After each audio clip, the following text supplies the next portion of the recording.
Yeah. Hi. So we're in Frome now, in the central Westmoreland, and I've been touring different constituencies across the island just to uh, provide some support for our candidates and touch and feel the vibes on the ground, and it's very good. I mean, we know Westmoreland has traditionally been good for the People's National Party. We had a slip up in 2020, but we're back and we're definitely feeling the power on the ground. So I'm very encouraged, not complacent. We're doing the work that we need to do, but I expect us to pick up this seat when the time comes. Okay. What about the other two seats?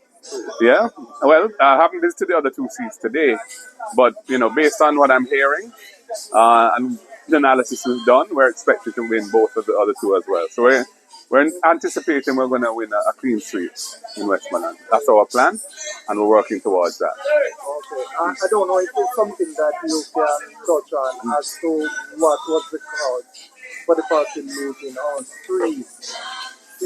Yeah, well, there was in 2020, there was a swing, and the swing basically affected most of the island for us. I mean, we only have 14 seats at the current time, as you know, out of 63.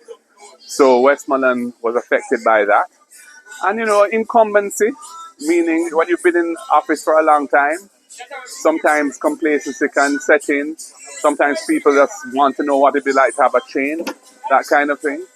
But I think people understand the benefits of the kind of representation that our candidates bring, and they're longing to see us back in office.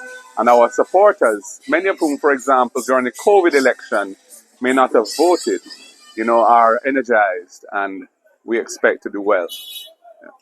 Okay.